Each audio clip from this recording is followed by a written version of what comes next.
আসসালামু আলাইকুম রহমতুল্লাহ। সুপ্রিয় এসএসসি 2025 শিক্ষার্থী, আমাদের সায়েন্সের ক্লাসগুলা, তার শর্টকাট টেকনিক গুলা এগুলো অ্যাভেলেবল, কিন্তু মানবিক শাখার শিক্ষার্থীদের জন্য সেরকম অনলাইনে ওইরকম পাওয়া যায় না। আমরা চেষ্টা করব বাংলাদেশের ইতিহাস ও বিশ্ব সভ্যতা এই সাবজেক্টটা একটু ম্যারাথন আকারে বা শর্টকাট আকারে শেখার জন্য।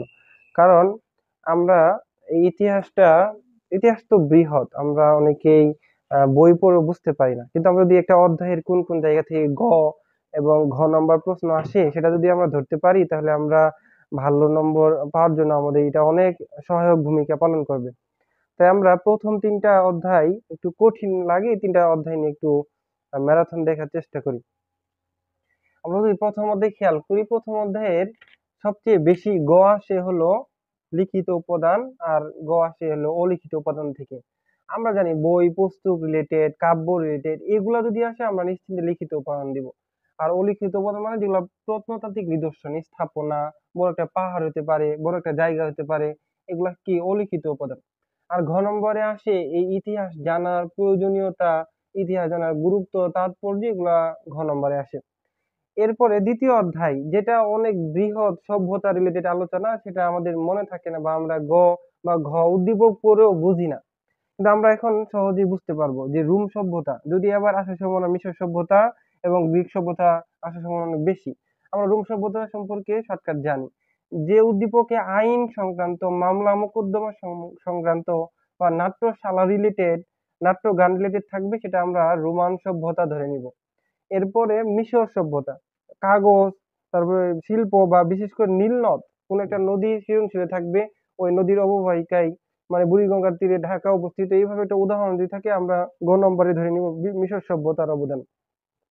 এরপরে গ্রিক, এই গ্রিকের থেকে হলো গণতন্ত্র, যে উদ্দীপকের সৃজনশীল গণতন্ত্র, তারপর শিশুদের দৌড় প্রতিযোগিতা, ক্রীড়া, বিভিন্ন বিভিন্ন প্রতিযোগিতা, কাব্য, মহাকাব্য, গ্রিকের গ্রিসের এথেন্স শহর, এগুলো যদি থাকে তাহলে আমরা বুঝে নিব যে এটা, বা গ্রিকের অ্যারিস্টটল, গ্রিকের বিভিন্ন আহ সক্রেটিস, এই মনীষীগুলো যদি থাকে তাহলে আমরা বুঝে নিব গ্রিক। এরপর সিন্ধু সভ্যতা, শহর নগর স্থাপনা তাদের হাত ধরে আবিষ্কৃত, তাহলে আমরা সহজেই ধরে নিব শহর নগর সম্পর্কে থাকলে এটা সিন্ধু সভ্যতা। আর ঘ নম্বরে আসে যে ওই সভ্যতার শিল্পের অবস্থা কেমন ছিল, কৃষির অবস্থা কেমন ছিল, বিখ্যাত মনীষীদের অবস্থা থেকেও আসতে পারে। এবার আমরা সেই তৃতীয় অধ্যায়,